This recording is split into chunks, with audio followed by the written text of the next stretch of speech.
What's up, everybody? It's the Cryptid Huntress. I'm Jessica Jones, and I have a fantastic show for us tonight. It's Thursday, and it's also the night that I'm going to be picking a winner of the Camouflage Men's Watch, the one that's just like mine. Okay. And so we're going to do that. We'll probably do that at the beginning of the show today because I have a very special helper who is here to help me draw the name tonight. I have everybody who registered for this drawing.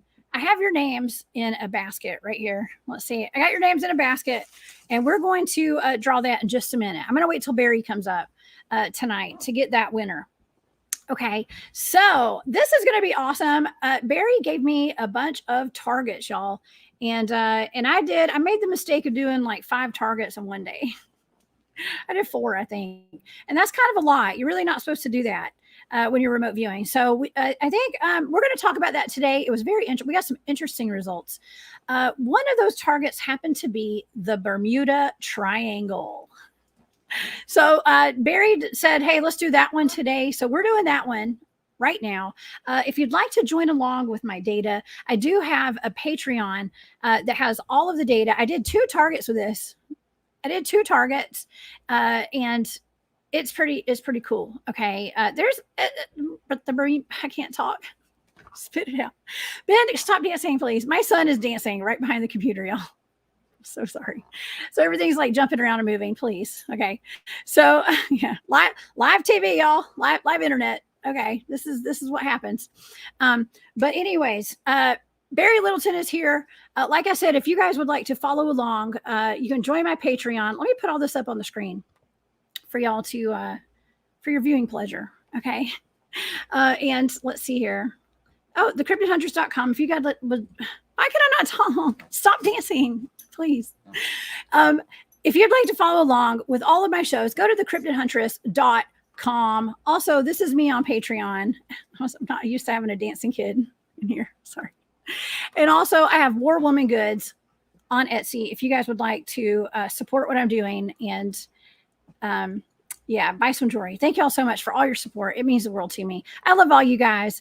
And yeah, let's see what else we got. What other business do we have to take care of? Okay, just the drawing. Okay, and I want to thank everybody for sharing out my post and for being a part of that. And I hope whoever wins tonight loves this watch as much as I do. Okay. And it's, I'll do more giveaways in the future because this was a lot of fun and it got a lot of people participating in it and stuff. So thank you guys so much. Okay. Let me go ahead and read about what we're going to be talking about tonight in case anyone is not familiar with the Bermuda Triangle. Okay. The Bermuda Triangle is a region in the western part of the North Atlantic Ocean where airplane ships and people have mysteriously disappeared. A vast majority of the disappearances occurred throughout the mid-19th century. Many speculate the unknown and mysterious forces were the cause of the disappearances, such as alien abductions, potentially the lost continent of Antarctica, y'all. That's what some people say, and even portals to other dimensions. Mother Nature could certainly account for the disappearances as well. The majority of Atlantic tropical storms and hurricanes do pass through the Bermuda Triangle, and it is a place where magnetic compass will sometimes point towards the true north as opposed to the magnetic north. Okay, and oh, I see Norma Jean. Hey, Norma Jean. I see. I love it. I'm so happy I have so many great people in my chat today. You guys are awesome. Okay, so Barry Littleton tasked me with this target. And I've got Barry here. Barry is an amazing researcher, a very good friend of mine. He is an experiencer, a contactee. He's had a lot of experience with ETs. And we're going to talk about this today. Please help me welcome to the show tonight, my friend, Barry Littleton.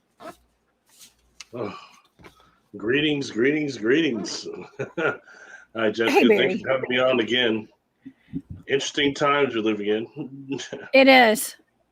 Very interesting times. Very interesting. Yes. I signed up for the extreme package is what I did. I signed up for the extreme package when it came to this life. The extreme, the all out VIP package of just crazy town. Let's do it. I think a lot of us did. And, something I'm seeing right now, particularly, okay, is that I just personally undertook what is called a cluster attack, what I call them. And it's when you start getting hit from several different areas, and they're trying to corrode your shields enough to get in and attack your heart chakra and stuff like that. And I know I've been under attack. A lot of people, I think, that are real right now are under attack, and it's like a wave. It comes and it goes. You know what I mean? But right. Definitely keep doing what you're doing. Keep doing what I'm doing, and try to spread any truth right now. Because I think that it's showing how close to things are being to be revealed as far as yes. There's just so much evil and negativity and darkness that rules this planet. It's creepy as all get out. And right now, maybe that's about to change. And I think that's what we're seeing. But man, everyone, the young people that reached out to me saying they want to come forward, and they won't because, I see how you and others get attacked, and the attack. Oh yeah. It's wild, right? Super wild.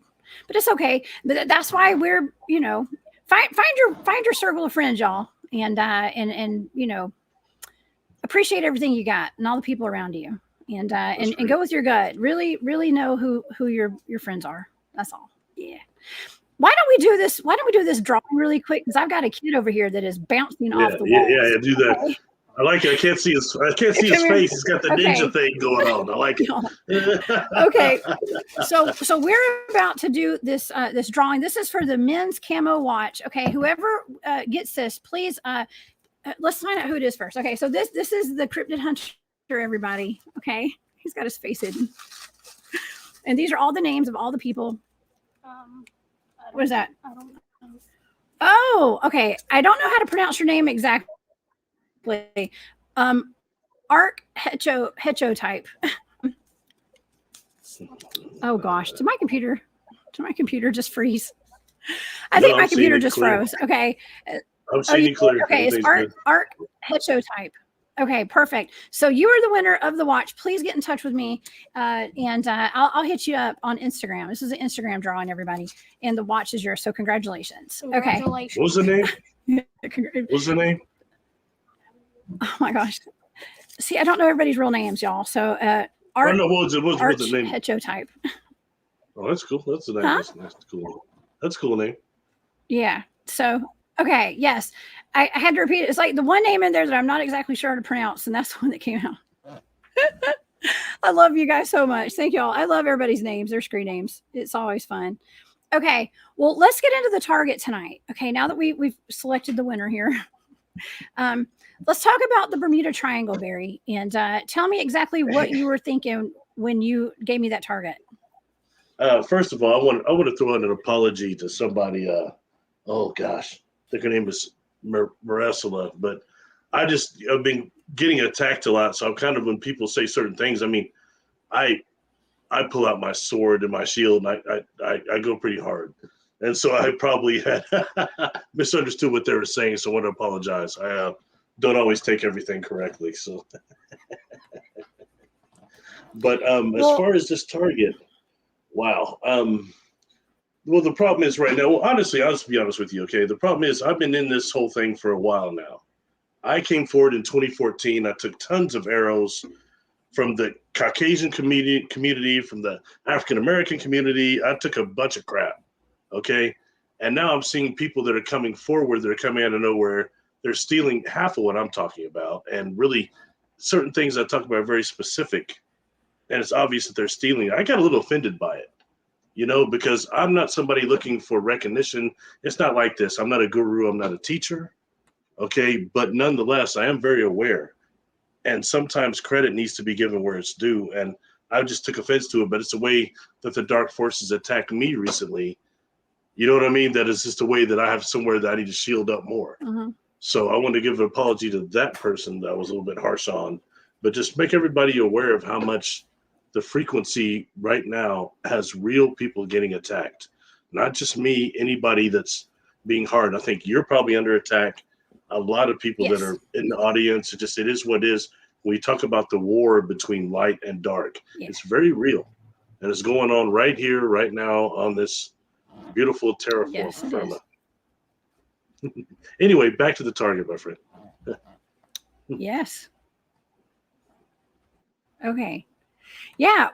What exactly drew your attention to the Bermuda Triangle to like make you think of that to be a target for me? Like, is there something special about it to you?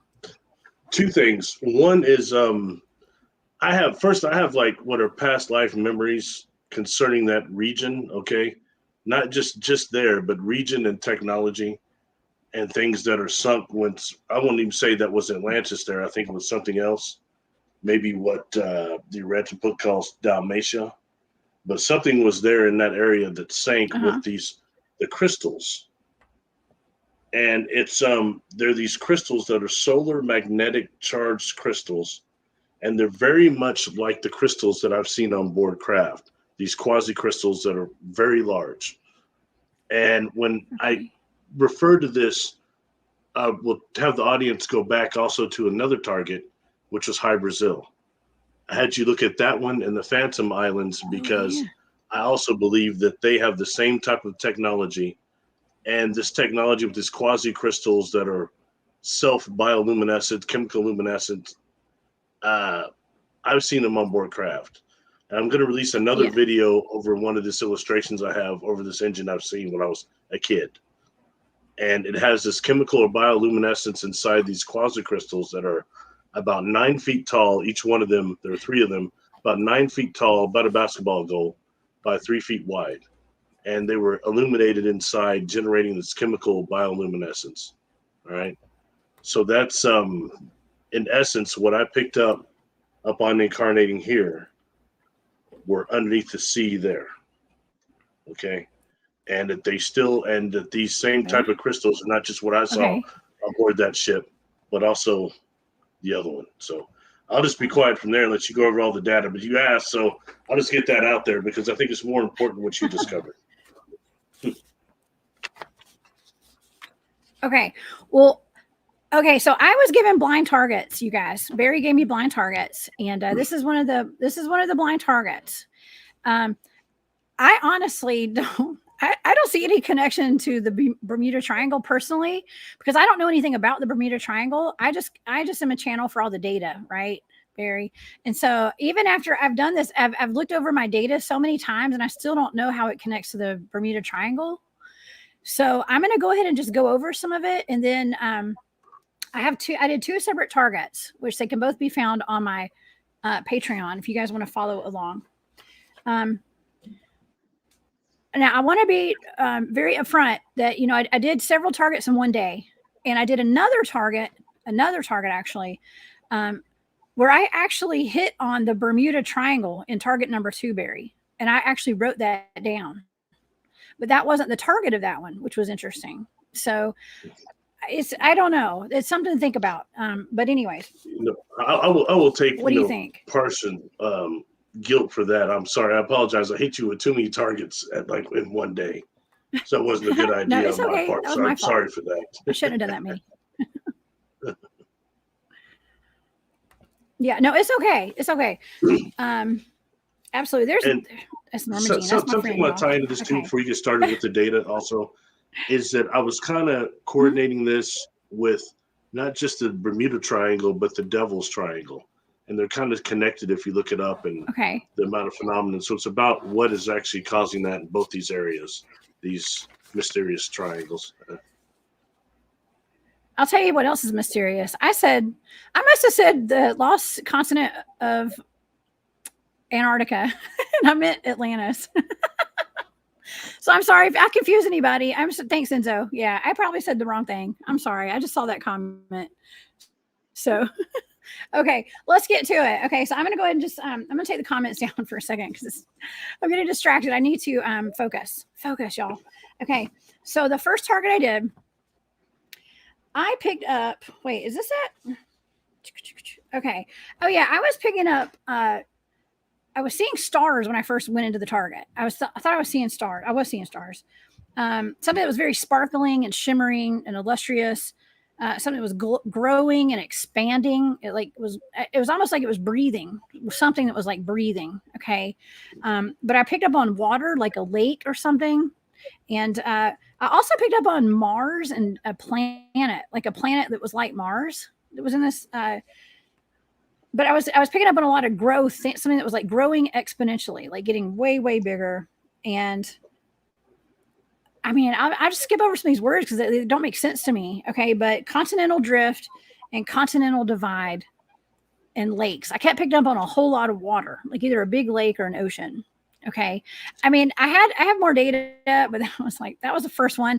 And it was just so all over the place. I just kind of backed out of that. I shut that target down because I thought I was getting it all wrong. And I didn't want to overdo it when I was off target. But you said I was kind of on target for that one. Tell me. Yeah. Tell me how I was on target for that, please. Okay. Well, first of all, you identified a body of water. Okay. Okay. And then when dealing with things, you're saying continental shifts and things of that nature. And also what I think you were describing, honestly, as another dimension as well. Once it manifests or interacts and intersects with this dimension, it's yes. that stood out to me quite a bit.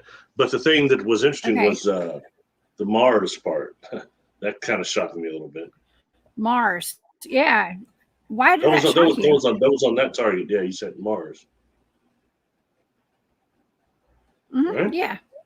So you think that has a? I mean, yeah. I'm trying to figure out what the connection is. Okay.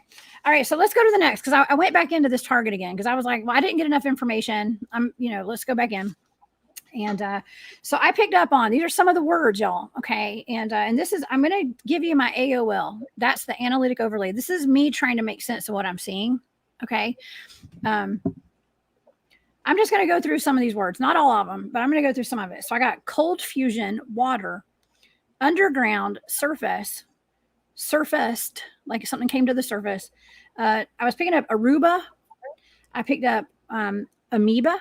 Okay, amoebas, evaporated. I was picking up on tentacles and stuff, but that actually could be just like the sea life or whatever that was right there where I was actually remote viewing whatever was going on. But a catalyst, a shake up, reconfigure, a web, some sort of a web, fusion, waves. I was picking up on waves, electromagnetic synthesis, cymatics, like the sound frequencies. That was interesting. Yeah, and synth waves. Okay, so I was picking up on like sound waves and things like that. Okay, and I picked up on microbial and radiation as well. And something that was being poisoned. I picked up on something being poisoned. Okay. Yeah, I mean that's most of it. I mean, those are just the ones that make sense to me that I had there. Barry, what did you think about that data that I got there? Because you saw the data as a whole. What did you think?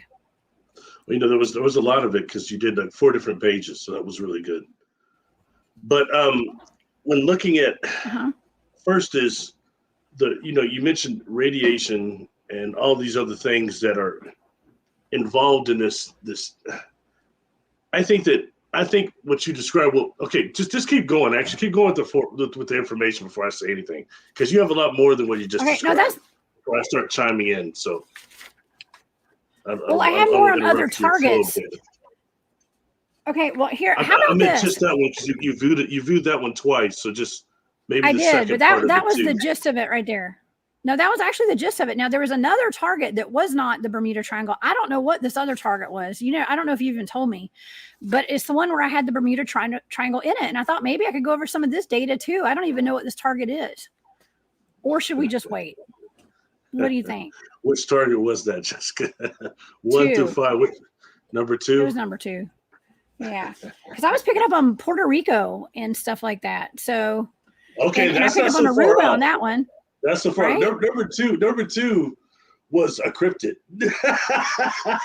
That was a cryptid. That is just so weird. An African cryptid. An African cryptid. Oh, well, don't tell me what it is. As Puerto Rican. Okay. No, we should probably do that another time because, like I said, we'll do that another time. Let's not talk about it then. Okay. And yeah, all right. We're going to go back to that one another time, y'all. Sorry.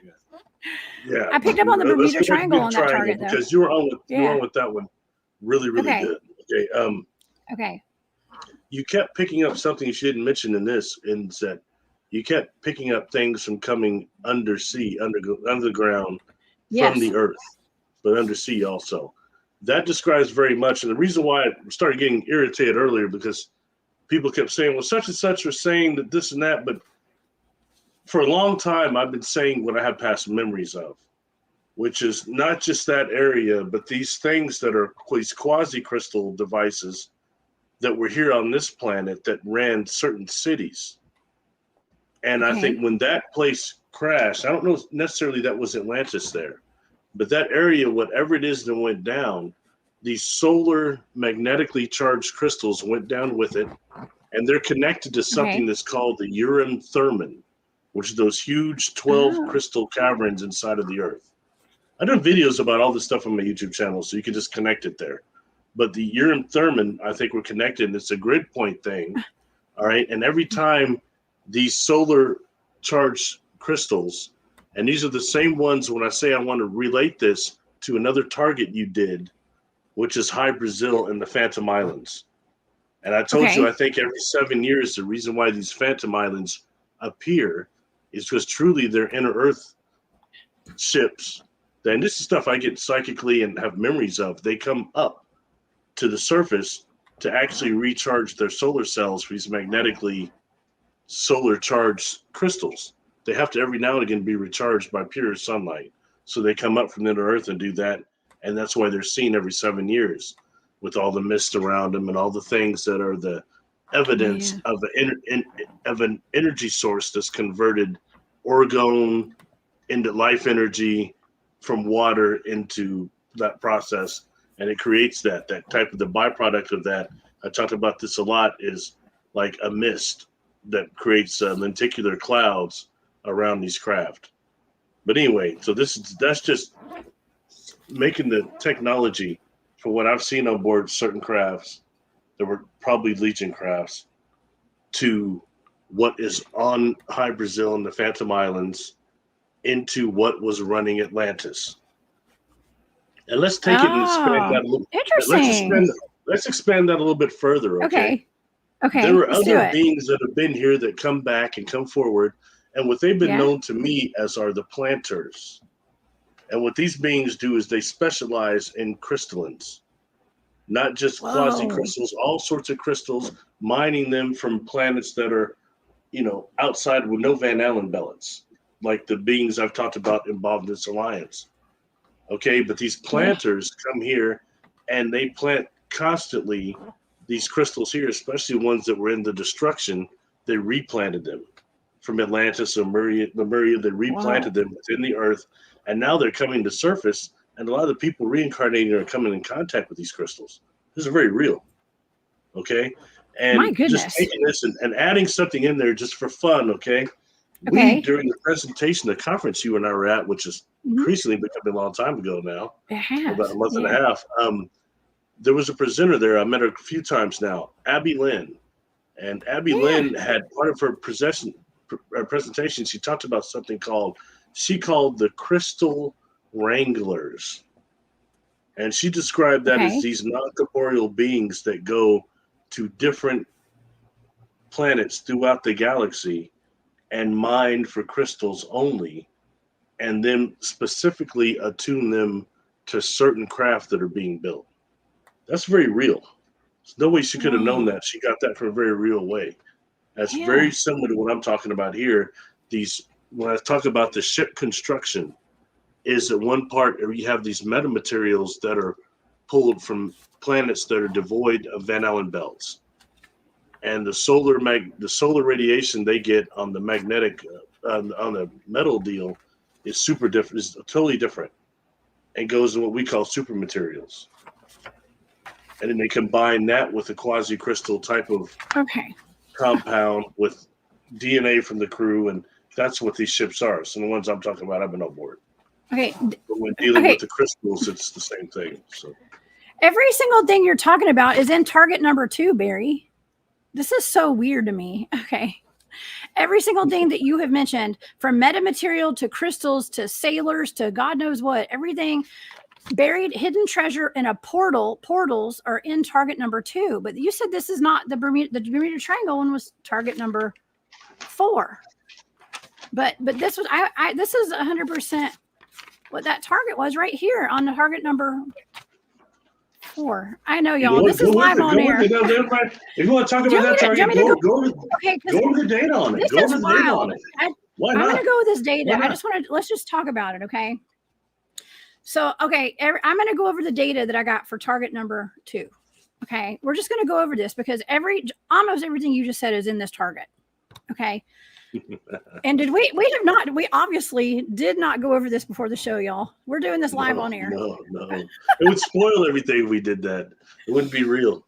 No. Okay, so we did this. I know it is what it is, y'all. This is real life. Okay. So, all right. So I got frequency, hidden treasure. I was picking up guilty pleasures. This is actually, I did pick up on some cryptid stuff, but then it was also going into this pirates. I was picking up on like mermaids and stuff. But I got a net, like nets, like you were talking about like a network of something. And I got a portal. I was picking up something to do with time travel and back in time in the Bermuda Triangle. I literally wrote down Bermuda Triangle on this. Okay. And it was underwater. I was seeing crystals, minerals, and gems. And it was underwater. There were bubbles. And there was there were hidden gems under the water. GEMS, gems, hidden gems under the water. That's exactly what you're talking about right now. And that was what I got for this target. That's very good, my friend. That's very good. It's very good. I mean, and that's why I was so confused. I've been so confused because like you and I don't go over that was so much not what the target was. I didn't pay a lot of attention to that data like I did the others. My gosh, this is weird though, right? You just slipped that out in me. What you just told me is just completely blowing me away. I didn't look at that data very closely because it wasn't the target. But it is the target, though. But it is this other target. Okay, see that's where my mistake is, giving you too much at once. Yes. I was all excited. I was under attack. You're under attack. Yeah, we both were. Our lines got crossed somehow there. Yeah, I don't know. The numbers got crossed. Nothing better to do a bunch of work when you're stressed out, right? Anyway. Oh hell no, not really. It's not fun, but okay. You know the thing is this. Okay, getting back serious. These crystals, when since they're disconnected and also buried and they're part of this cataclysm, is that every now and again when they pulse and this geomagnetic energy comes out of them, they pulse, that's when it creates a disruption in the space-time continuum of this planet in that area. And that's when you get these ships that disappear and go into these things, whether it's another dimension, as we call it, or they change the density or whatever it is, they go somewhere else and get caught there. But I think in some of that data between all 5 of these things now, you also kind of described another place they may be going to a degree. I don't know if we want to call that non-manifested or if it's to another, another place. Dimension? Dimension. Yeah. And we call it dimension. I picked up on densities, that. Universe. I don't know anymore. I mean, these things are terms we throw around too easily without scientific explanation. So Barry, I kept telling you, I was like, Barry, I think that this other target was the Bermuda Triangle. I actually literally wrote down Bermuda Triangle and it has all the information you're saying tonight. And it's this target, not this. I mean, this one's got information too. The first number 4, but number 2 also is exactly what you're describing tonight. Hey, you want to go over the other stuff on number 2? So I didn't want to interrupt you before you got done. Sure. You want me to talk about everything that was on this target? Yeah, go for it. I went over most of it. That's cool. But I was picking up something that was hard, like a hard crystals, minerals, and gems under the water. Raw crystals and diamonds is what I wrote down. Raw crystals and diamonds underwater.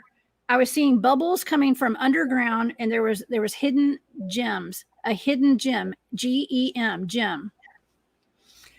It was ambient, peaceful, calm, really nice under there. Like that's what I was feeling. Like I was actually like experiencing that when I was down there remote viewing it. But I had to go super, super deep. Whatever I was, I had to go deep into the ocean. And in the Bermuda Triangle, I was there. I was literally in the Bermuda Triangle. Let me ask you a question. When you say that you had to go deep. Had to go deep. In your opinion, now knowing what I'm talking about, was that just the crystals that are buried, that are flashing, that are cause disturbance, or did you go deeper into what are called the urim thermin? No, the urim therm, URIMTHUMMIM. But when you look that up on the internet, sometimes it starts going into this breastplate that some warrior wore in biblical times that's got all these different gems on it of these different colors. Yeah. But in reality, the Urim Thummim are these chambers within the earth. And I think one of them that was discovered was that that selenite chamber in the cave. The crystalline cavern. I've got a ton of pictures of it. I show the name of it. But anyway, there's a problem now because it got vandalized and also it started filling back up. But I believe that's one of those chambers right there. There's 12 of them, and they help make the harmonic resonances through the grid structure of the planet. They're a part of that. So anyway, that's what I think that is there a possibility you were seeing that even beyond just direct destruction of the crystals that were once running that city?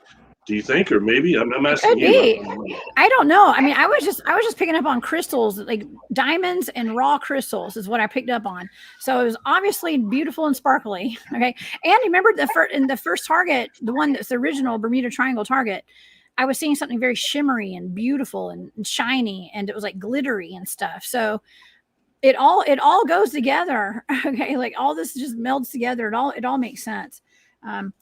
I didn't go any farther deeper than that. I just was picking up on some kind of hidden treasure buried underground right there.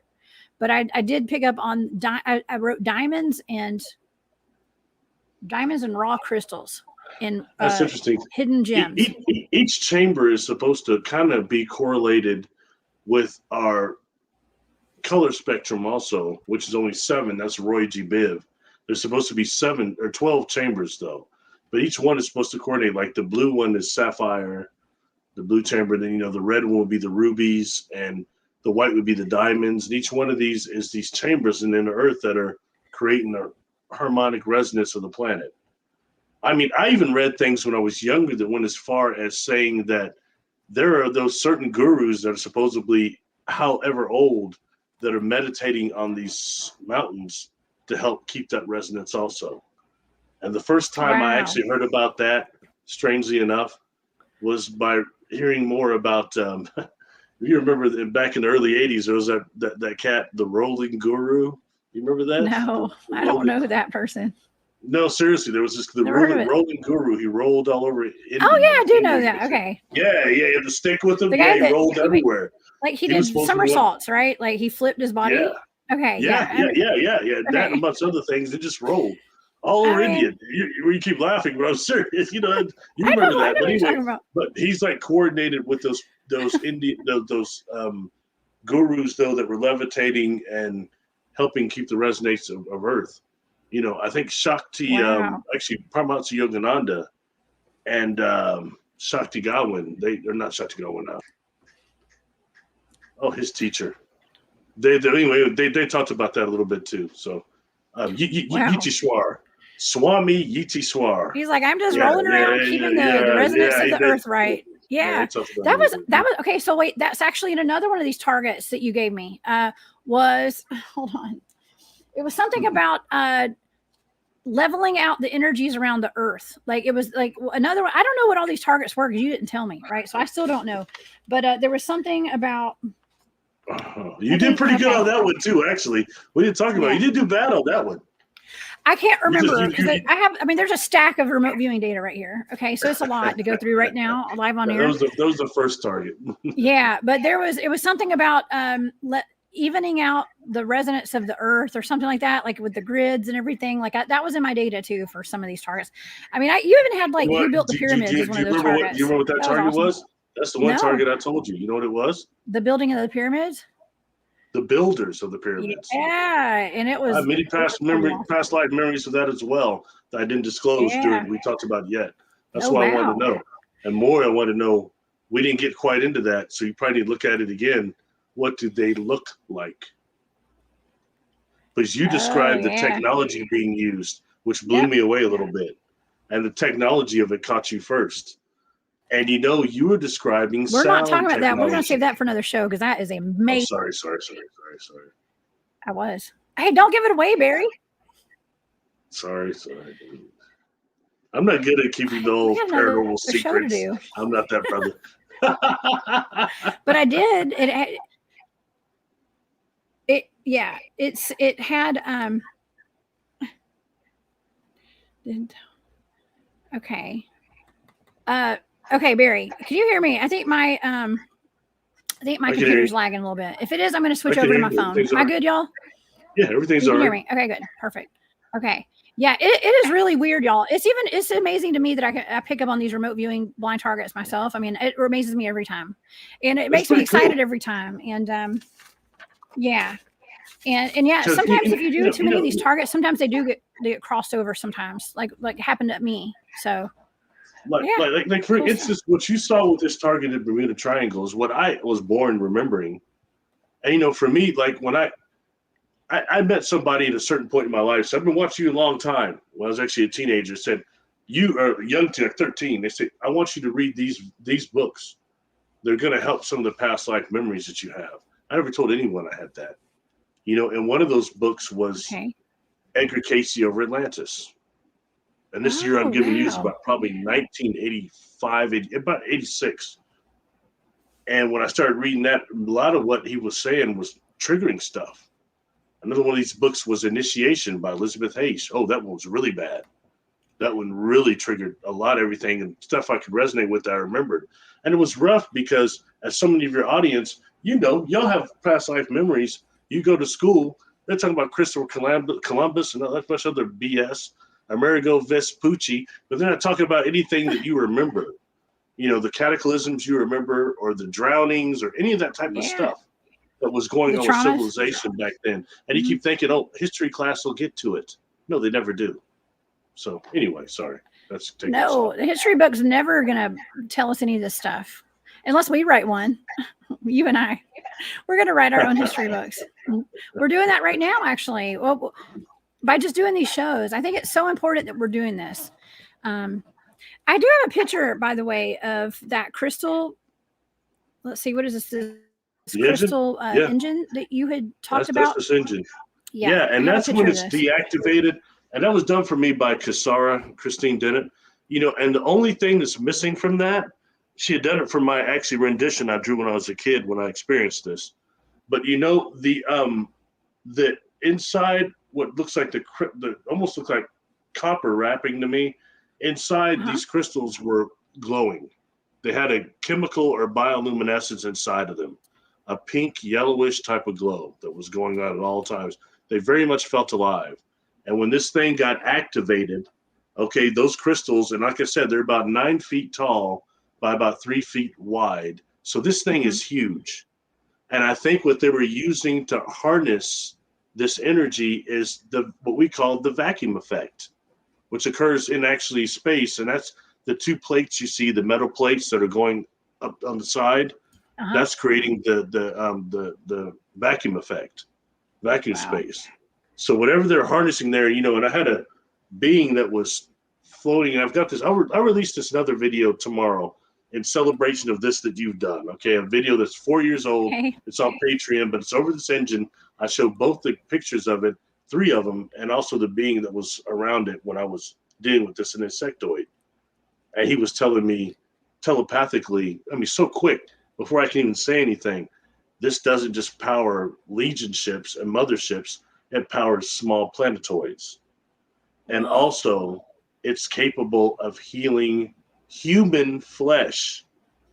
Now, I know that the glow and everything coming off this, and when this thing is moving like that, and these crystals are spinning, I can't see them anymore, But this glow coming off this thing, and there's a hum that I never had heard before until I watched Leonard Nimoy on In Search of the Doggone Tribe. They do a deal with the elders on the top of the rock, and he's spinning something called a bull roared. It's a beetle. They got metal through it, and it makes whoop, whoop, whoop, whoop, whoop, whoop, whoop, whoop, whoop. I heard that, but it's very deep, even deeper than that basal hum. So I don't know if he meant the sound itself that heals human flesh, or the other part of it is it heals our energy field, also our astral body. I think that happens much more commonly with people than even the physical part. And when I say that, before I shut up, I've shown another video, another engine.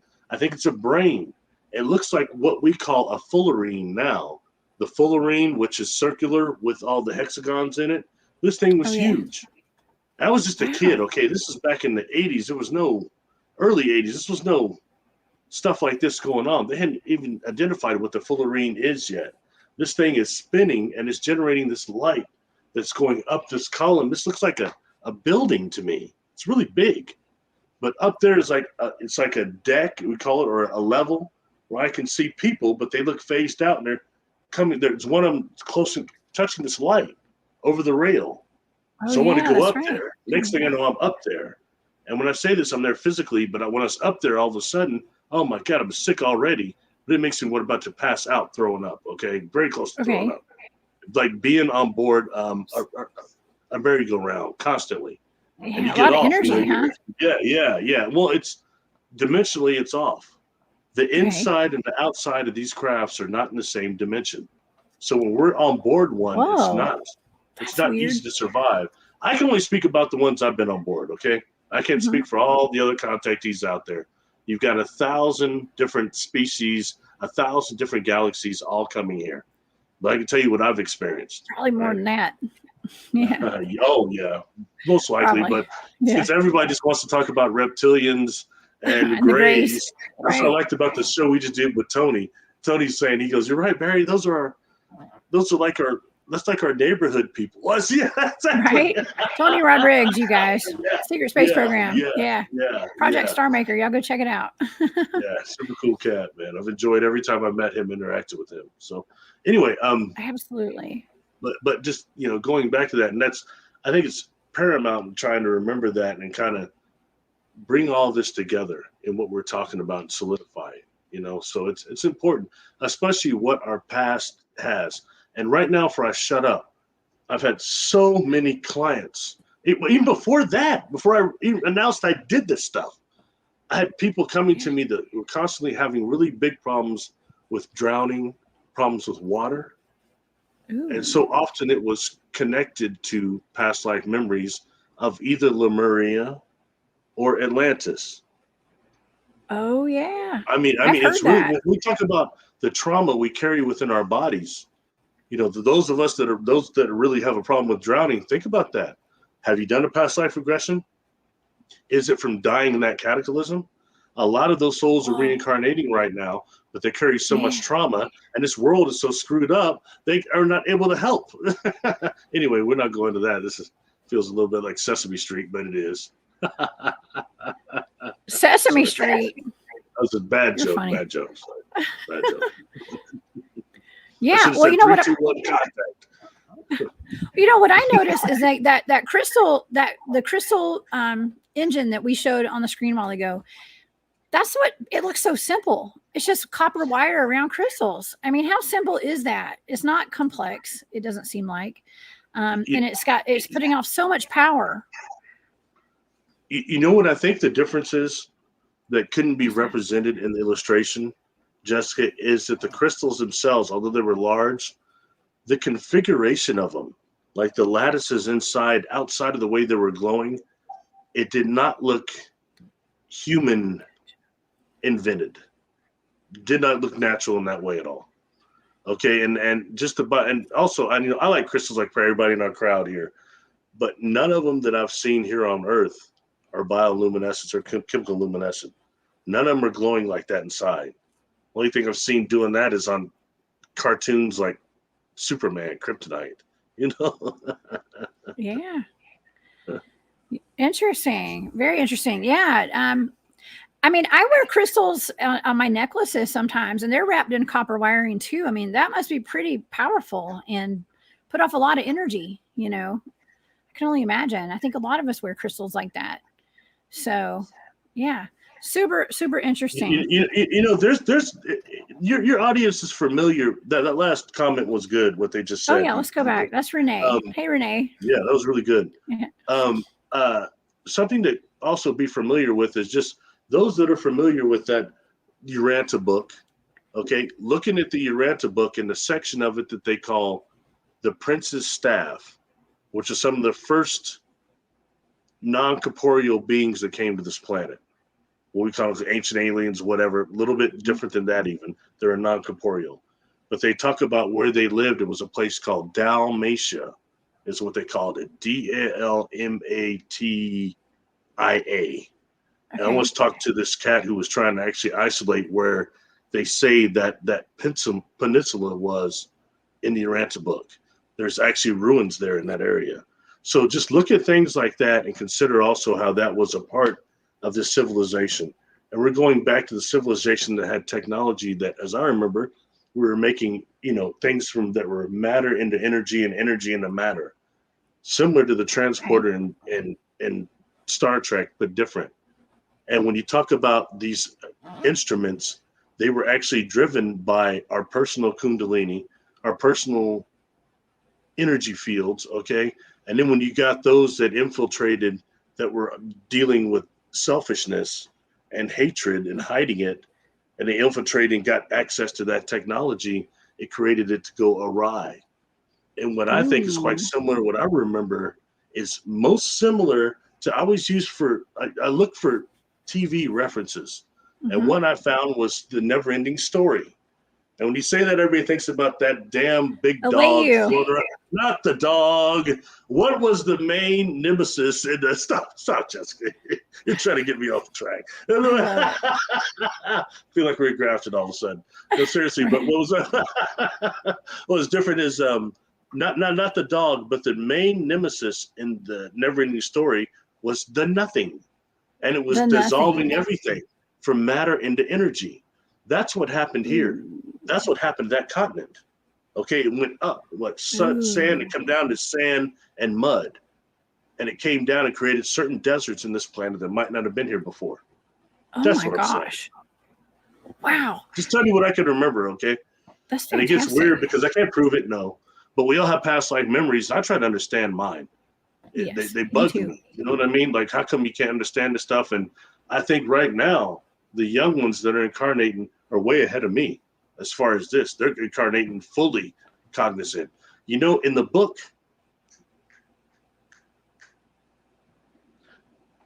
Autobiography of a Yogi by Paramahansa Yogananda, he talked about being born, dying his last lifetime, and going through the entire incarnation cycle, which I've taken clients through. It's quite similar to what he's saying. And then reincarnating as a baby here, but being fully aware. Whoa. And he said he was fully aware that coming out of the womb, and he was trying to say who he was, and it was coming out like, where? And he said that happened for like years until his body caught up with his consciousness. That's in that book. Do you know how disturbing that would be? You'd be like, oh my God. It was terrible. Wow. I mean, that's wild. Think about it. You're trying to say, hey, I came here for this reason. I'm here for this journey. I have these memories. Everybody's up there going, goo, goo, gaga. That would suck, man.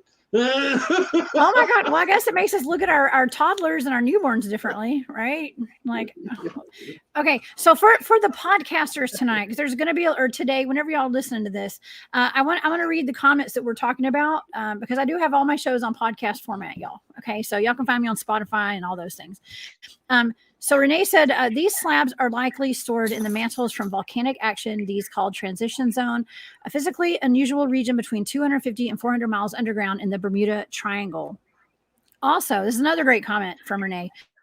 Diamonds that sneak up from the mantles transition zone revealed that it contains multiple oceans worth of water, as well as plenty of compounds like carbon dioxide. So that's the diamonds that I saw down there. Okay. That's interesting. Thank you for that, Renee. That's just before you get to the biosphere.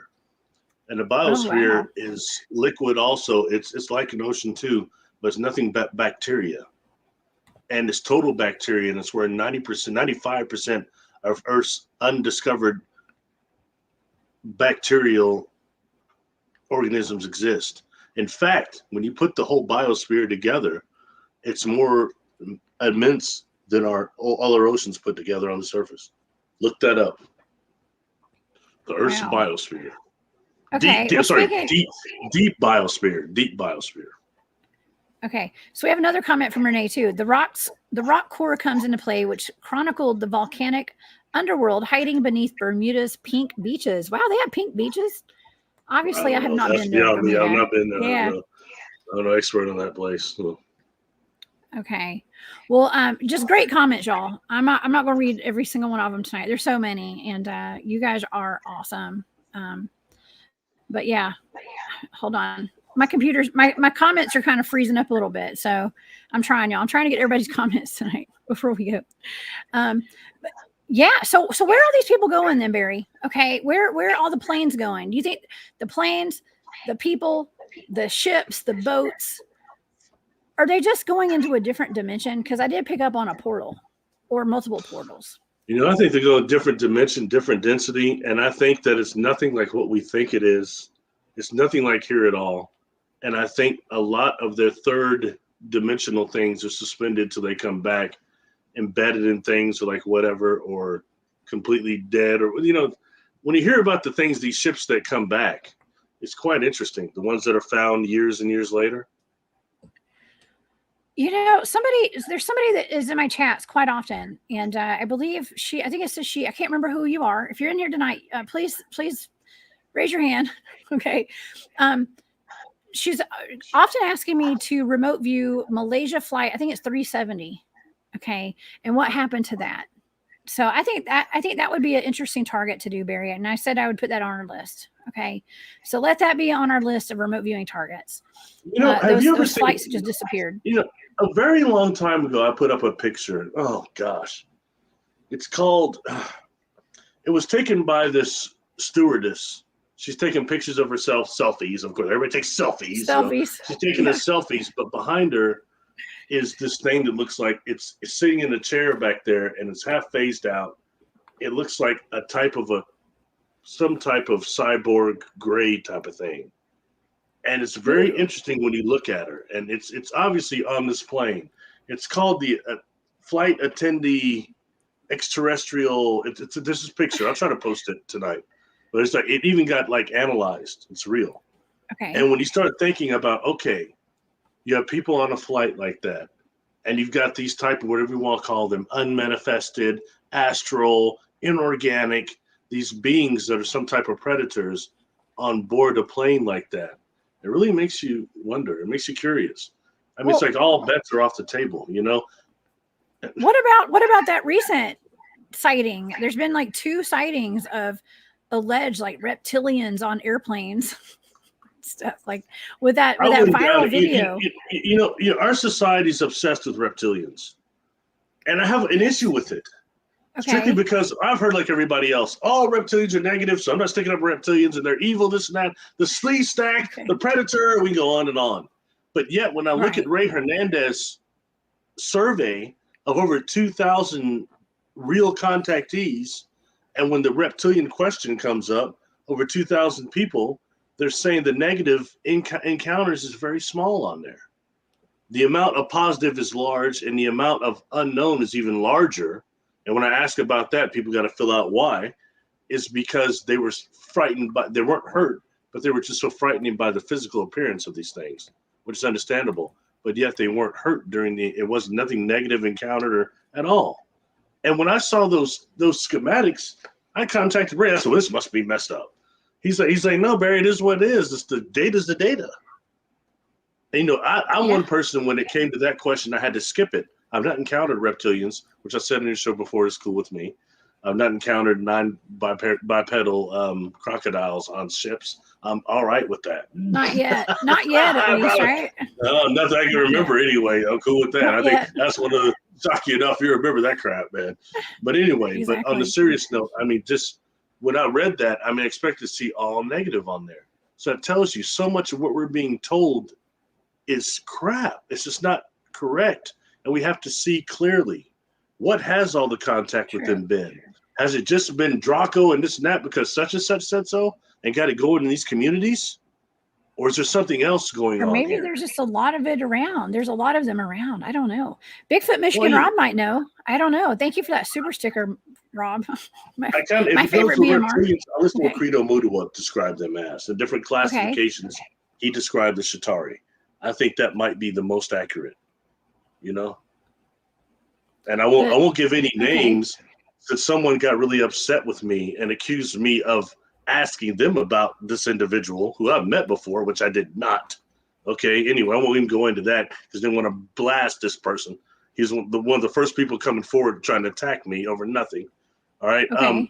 Individual that supposedly saw a 12-foot tall Draco with the wings. And there's a picture of them in a blue suit, actually, some of the blue color I have on, in front of this Draco going like this. I met that individual. They talked me to death. One-on-one, I asked them, hey, that's you. What was it like? And they told me. And I'll say this much. Even if they're scripted and lying, the way I read micro expressions, well, it was good. It was good. Something happened to them. You know what I mean? And they had said how that reptilian was so telepathically powerful that it, really set them off almost to a upset stomach to that degree. And the smell of urine that they generated too. The reptilian, that is. I found it fascinating. Anyway, not going back into that, but just it's fascinating. I like listening to different experiences and trying to put it all together and figure out what the hell's really going on. Yeah, exactly. And we want to know answers to a lot of this stuff too. Silver Moon, what's up? Silver Moon's in the chat, says, I heard Amelia Earhart was taken into another dimension. What do you know about Amelia Earhart? Do you think that they ever found her plane or discovered her? I heard they'd found her plane in a remote area. I think she's from my home state. I think she's from my state, actually.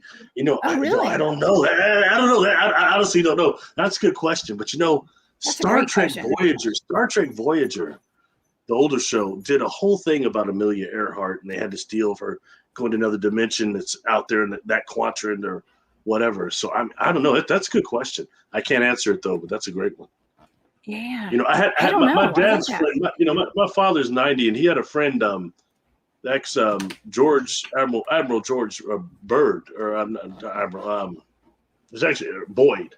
He was one of the Tuskegee Airmen. He's dead now, but I get to talk to him, and I asked him. I say, when you were flying, doing all that, World War II, whatever, did you see any UFOs? He looked at me.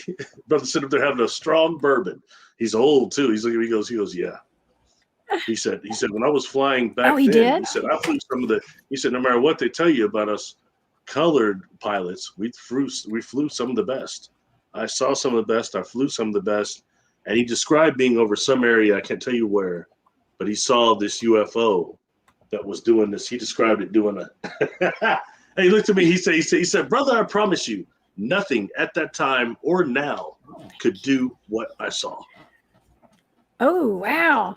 So UFOs have been seen throughout history, Barry, and I've done shows on it where we're showing pictures with the crucifixion of Christ and stuff with like UFOs in the background. Okay.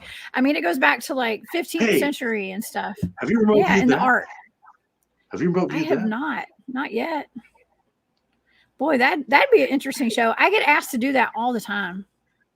I haven't put that on the list though. I don't know. It might be a little controversial. I don't know. What do you think? Ask your audience. There's a bunch of them out there. I don't know. I'm not saying anything. I've been talking too much. Ask them. They're so cool. They'll tell you. Well, y'all tell me in the chat tonight. Should we remote view the crucifixion of Christ? That would be really interesting. Super interesting. I remember hearing. It had to be a blind target that I wouldn't know. I'll tell you what. Seriously, Jessica, I remember. Like I said, I followed Ed Dames a lot when he first came forward. He did a deal where he remote viewed with Art Bell the Shroud of Turin. Is that what it's called? The thing that supposedly Yeshua was wearing when they got they had to do a whole show over that. What they got out there was quite interesting. Now I can't tell you what all it was, but I'm sure somebody can find that. Art Bell and Ed Dames remote viewing the Shroud of Turin. This is a cool show. Wow. This is really good. I've always wondered about that too. Wait, you're not going to tell us what it was? Did you say you don't know, or you just don't want to tell us? I can't remember everything, but I remember it came back. What'd you say? It came back something like when Yehoshua came back and he was seen after the crucifixion. Excuse me. and he was seen. He was first. He showed up, was seen by several of his followers, and then like one of the last times he came back, he was eating with them, and they said that he had holes in his hands and his feet. Boy, that sounds a whole lot to me like something that was before a holographic projection, and you have a body healing in a stasis chamber somewhere. Whoa. And then the body is able to come back physically, but it's not able to heal everything.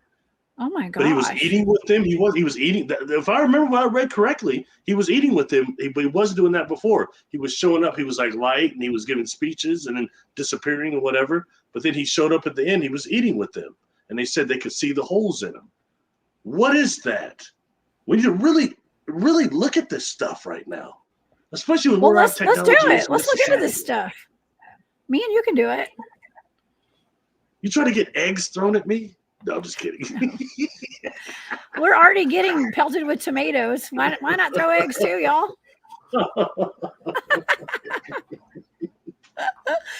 Oh my God, it's so fun. This is so fun. I have the best time. And BMR, I absolutely will be remote viewing Dogman Island. That's on the list too. I'm gonna do it soon. We're gonna tell me about that. What's Dogman Island? I don't know exactly. It's something that BMR wants me. He's done some shows about it. He does a lot of shorts on it. What's up, Rob? Like short videos.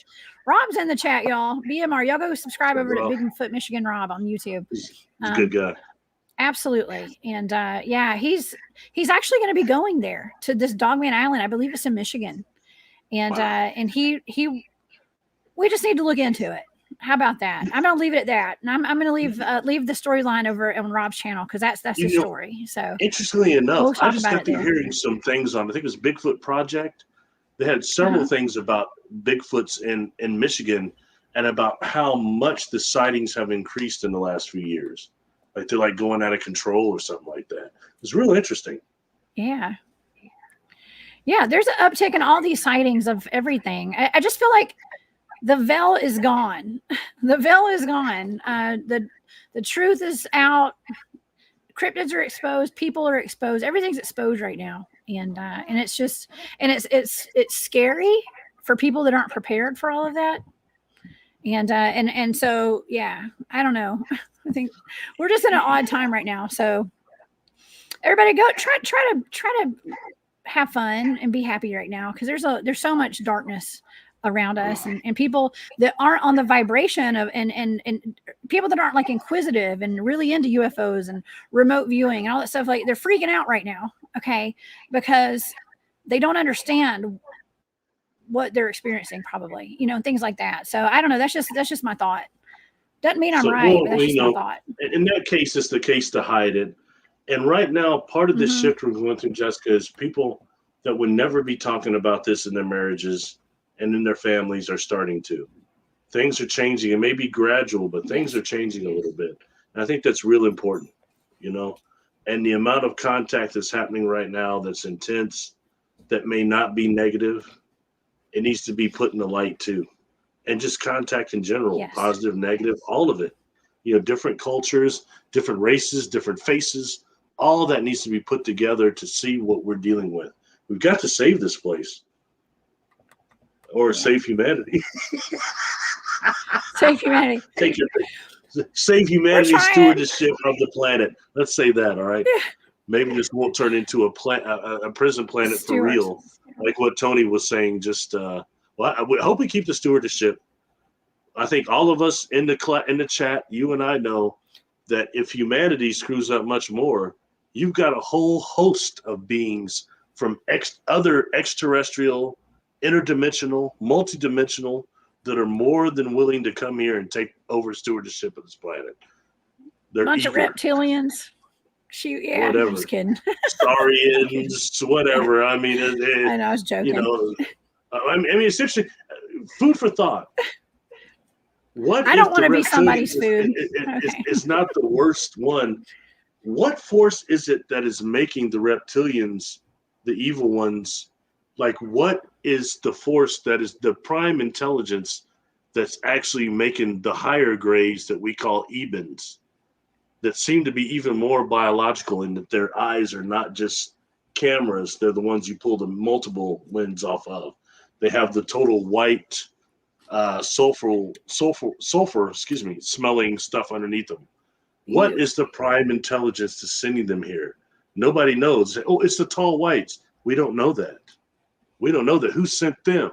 They're not the prime intelligence. It's something else. What is it? Interesting. We'll have to remote view that. I think you should. It has to be a blind target. Give it to me. Of course. You just put it on the list. Okay, put it on the list.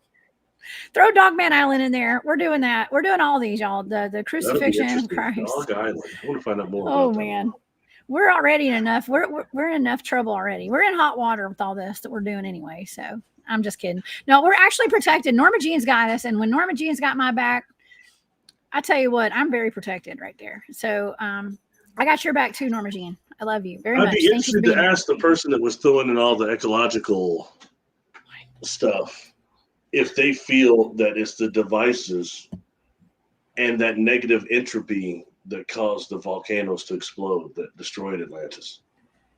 And I don't believe Lemuria was destroyed by volcanoes. I believe Atlantis was, but not Lemuria.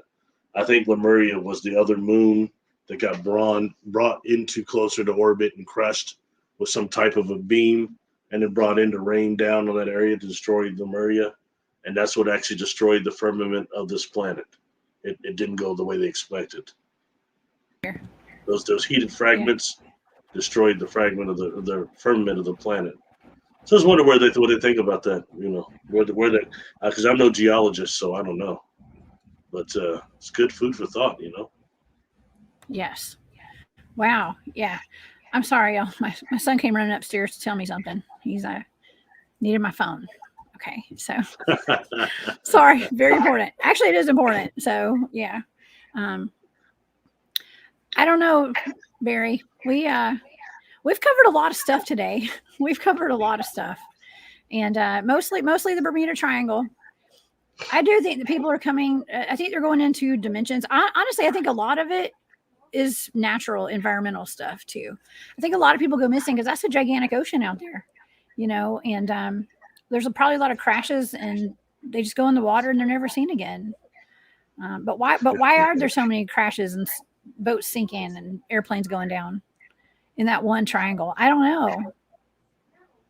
I think it's those crystals.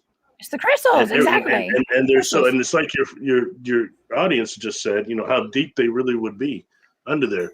That's even deeper than I would think. You know what I mean? And every time they flash, they mess with the grid, they mess with that area. And like I said before, this isn't just the Bermuda Triangle, the Devil's Triangle, and they're very connected. That's a lot of stuff goes on at the Devil's Triangle. Devil's Triangle. That sounds terrible. I don't like that name. Well, you know, everything I'm noticing this there. I don't want to be superstitious, but it is what it is. Every time I hear these words of places, especially national parks areas, the Devil's Dam, the Devil's this, the Devil's Forest. Anytime you hear stuff like that, I start noticing David Pilates was saying there's tons of missing people clusters there. And every place that's got the Devil's thing in it. Look that up. He talks about that. That every time these places that have devils in the name, they have missing people's clusters. I know I didn't get that right. I heard him say it a couple of times.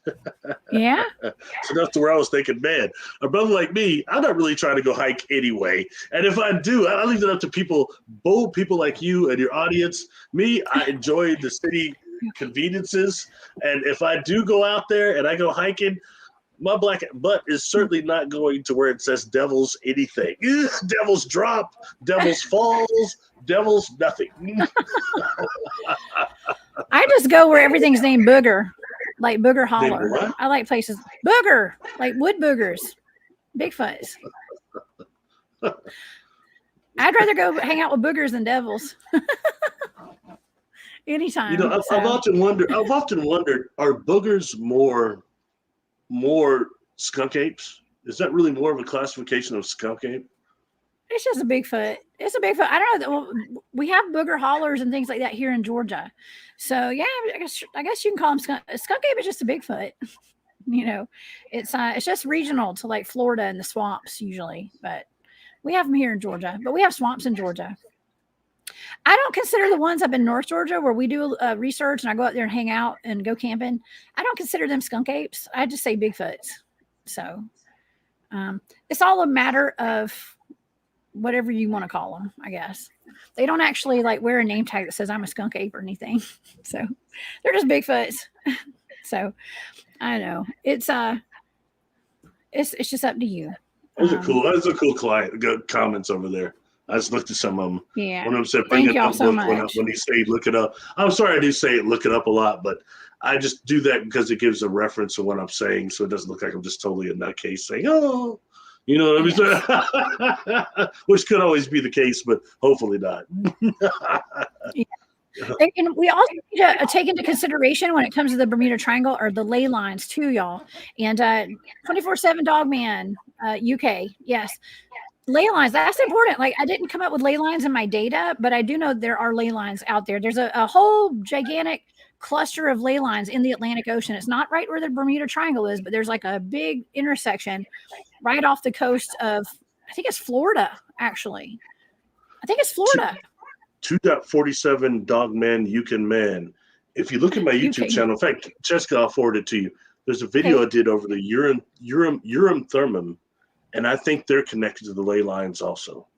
And I think that's maybe why we get some of that dimensional interaction with those crystals too that are there.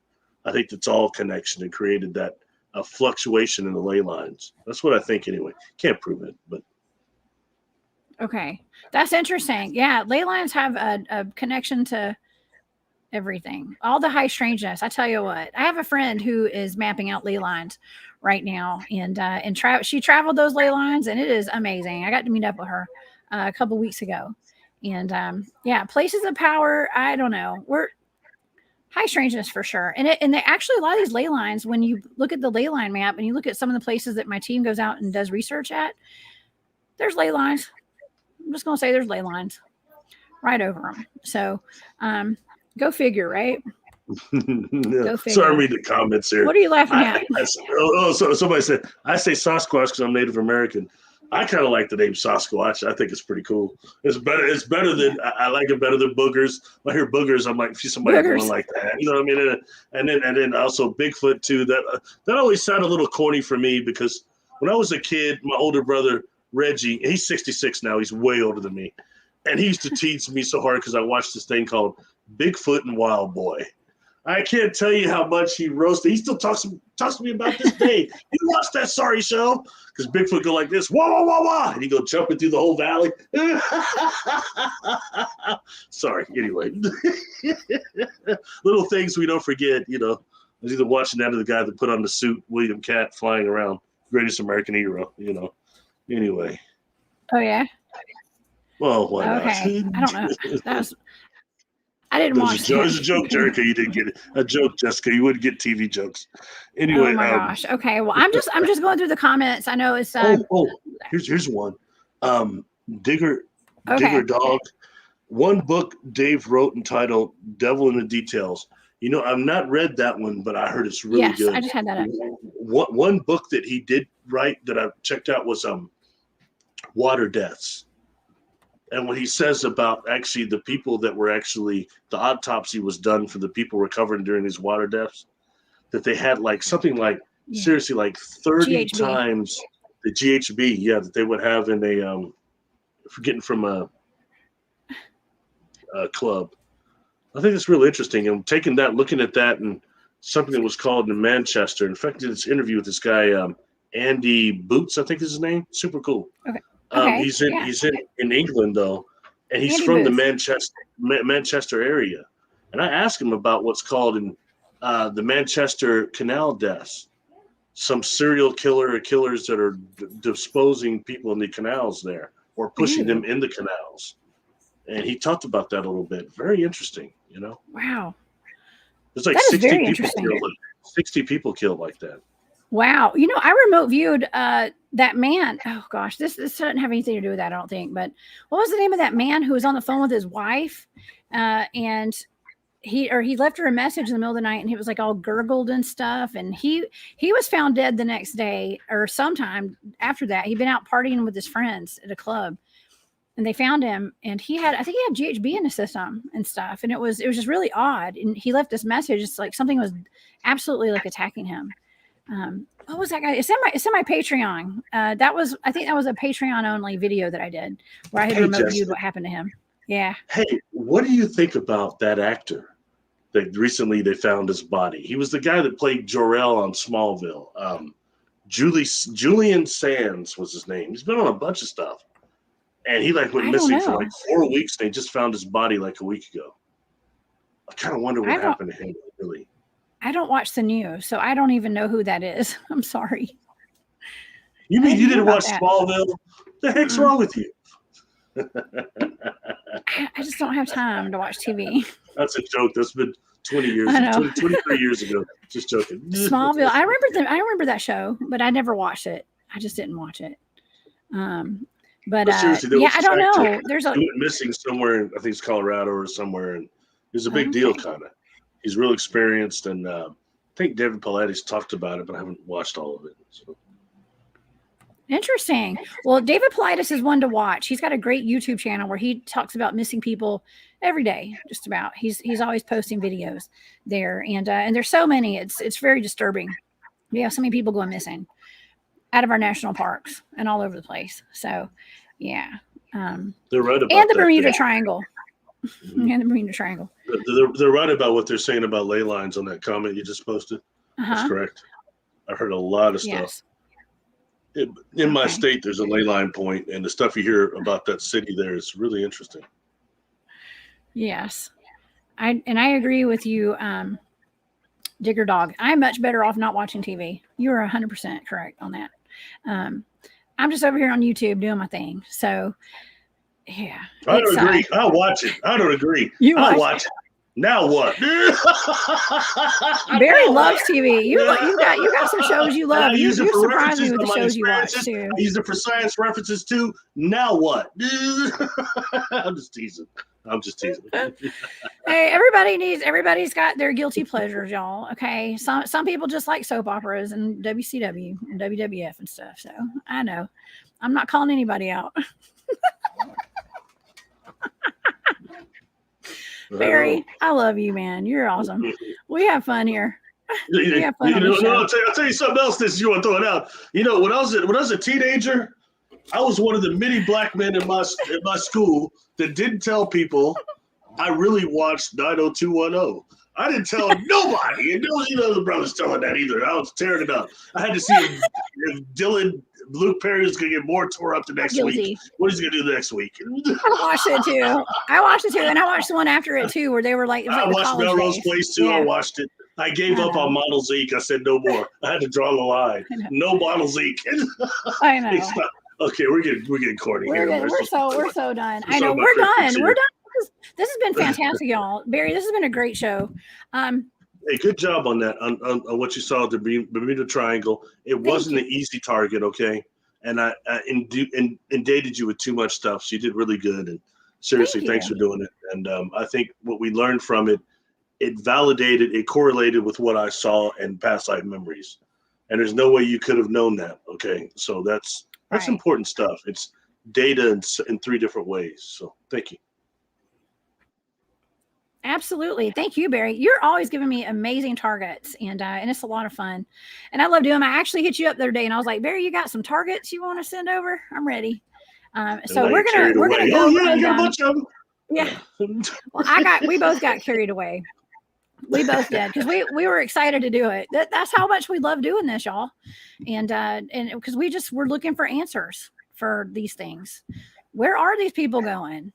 Where are the airplanes going? And the people in them, and the boats, and I think we're just getting a little bit closer to finding out. So, and it may not just be the Bermuda Triangle. I mean, what if it's the whole ocean? It may not be just there. You know what I mean? You know, and what's bad is now stuff like this everywhere. Yeah, and now we've got all these unknown labs. You've seen a bunch of them. Who knows how they're tying in? And bottom line, these unknown labs and these secret labs, underground labs, they're with the dark thing. Yeah. And that dark thing had been doing these dark labs forever, way before biblical times. So they're just kind of chiming in and just helping out or just going forward with it. It's really terrifying. I mean, I wish I could say is. it's not true at all. It's just conspiracy, but it's not. Your data has shown it beyond conspiracy theory. It is what it is. Kind of like targeted individuals.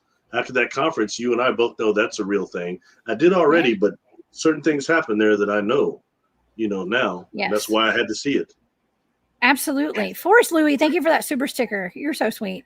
I did a show yesterday with Long Island Bigfoot Mike and Brian from Montauk is Strange. It's his YouTube channel.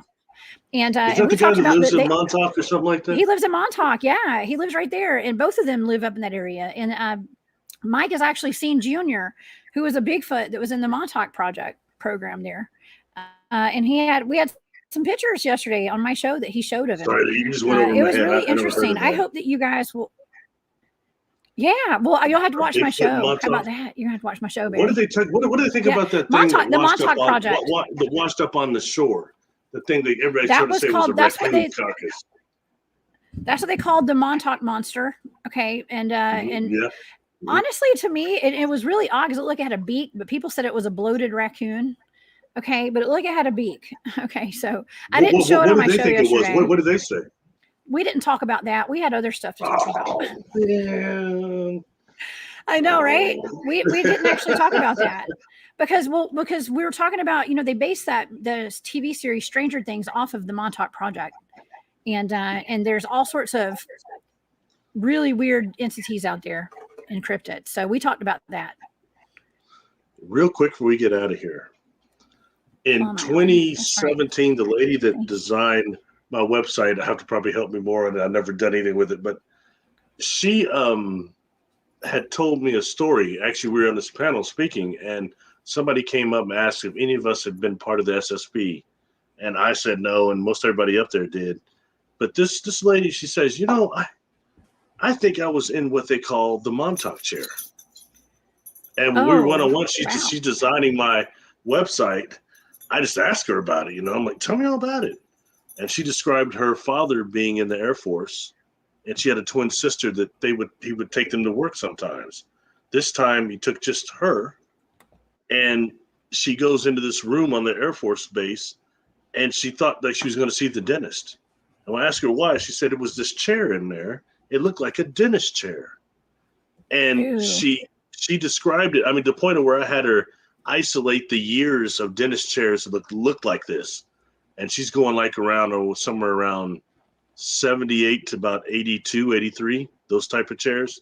Mm-hmm. And she said she's waiting. There's these soldiers in there, and she didn't feel comfortable with them, but she's wondering when the dentist is going to come in. And she sits in this chair, and there's like a screen or something, and she's seeing the stuff on the screen, and she kind of blacks out. And he gets out of this chair and a bunch of loss of time. And it's a fascinating, very kind of common type of experience you mentioned. It's not something that you would think like that. But then later she says, I kind of, it freaked me out, but I kind of just forgot about it. Then years and years, maybe a decade and something later, she heard Andrew Basago talking about the Montauk chair. And she started having these flashbacks, and oh my God, that's what I was in. And this lady was super sweet, super nice. She was not somebody into all this SSP. She wasn't like that, but it is what it is, Yeah. It's very interesting. Very interesting. So yeah, I've had several conversations with some of the SSP guys about that stuff. So, and I know a group of them are going up to Montauk this year, and I think next month, and going to Montauk. And I hope that for their sake, they're not, it's not going to traumatize anybody. I think it's for healing. And that's what I talked about on my show yesterday, is like a lot of things are coming to the surface right now to be healed. Okay.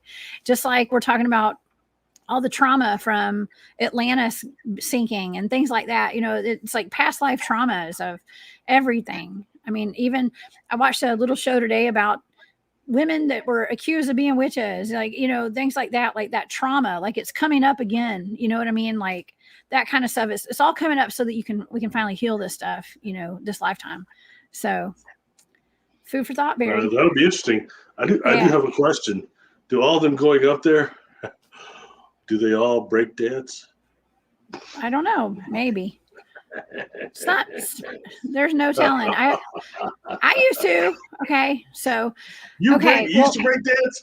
You get I the used to turbo dance and a lot. ozone going on. I know how to pop and lock, man. Is your ozone? I know how to pop and lock. Don't be making fun of me. Okay. Don't even do it. Don't do it. Oh, all right. Montauk. So Amy says Montauk has a positive vibration too. It's not all bad. And it is beautiful up there from what I've been told. So it's just that Camp Hero stuff over there. I think that's the sad part. That's where they did they did a lot of experiments on children and mind control, MK Ultra, time travel, now, all that stuff. So. help a layman. Where exactly geographically is Montauk? Is it near? It's not too. It's near the Hamptons. It's like New York, south of Long Island, I believe. In the Hamptons, it's like in a really nice. Huh? It's like Greenwich Village. I don't know. I've never been there. So, me neither. I'm not sure, but yeah, it is. It is all about healing, y'all.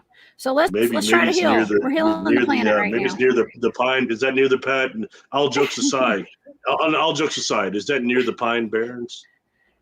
Amy says it's the end of Long Island. No, the Pine Barrens are in New Jersey, right? So I don't know, but it's got to be right there beside it. But the Pine Barrens are in New Jersey because I remote viewed the Mothman.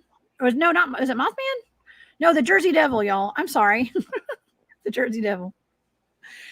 These darn cryptids, I can't keep up with them.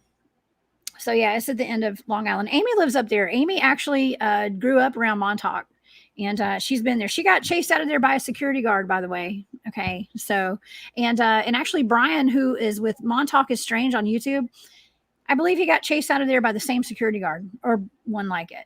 So yeah, that guy that sold me the hyperdimensional resonator for like $75.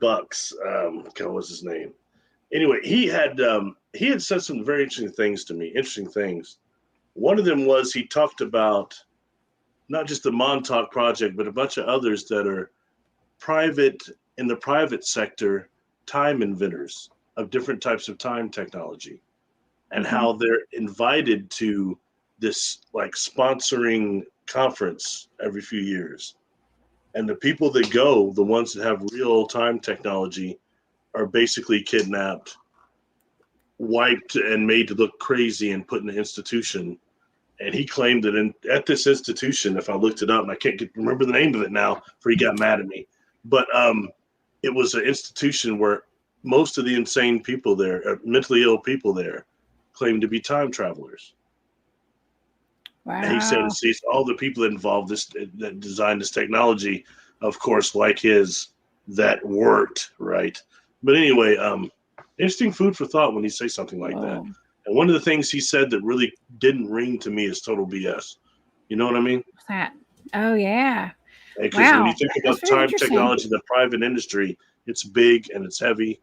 That is probably it's a multi-million-dollar industry, just like child trafficking, I'm sure.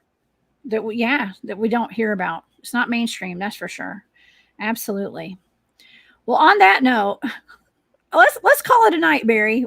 This has been an amazing show. We've gone an hour and a half now, and I had the best time. Now, Barry, I'm actually going to be taking a vacation this weekend. I'm not going to be at Spaced Out Radio. I am. I'm not saying where I'm going or what I'm doing, y'all, but I'm not going to be at Spaced Out Radio this weekend. And it's much needed. Okay. So I'm going to take a little break, and I'll be back next week to come hang out with you guys. Have a good vacation. Get yourself some rest. Thank you. You've done a lot of good work, and you deserve some time off. You got to, as the sailors call it, take you a shore leave. You need a little shore leave. Yes. I'm and I want to thank everybody for being here too. And hey, Paradox Fossils, everybody. Thank you guys too. Thank everybody for being here. That's a cool name too. Paradox Fossils. Yeah. That's cool. I like that. I want to thank everybody for being here, all my moderators, and Arch Echo Type won the watch. Okay, the camo watch. This is your watch. So I'm going to hit you up on Instagram right after the show tonight and get your address. And I'm going to mail this to you with some Cryptid Huntress merch. And so congratulations on winning the watch. We're going to be twinning. Okay. Send me a picture. Okay. Of you wearing it. We'll be twins. And it's awesome. I'm so excited that you won that watch. And we'll do another giveaway soon, y'all, as soon as I get something really cool.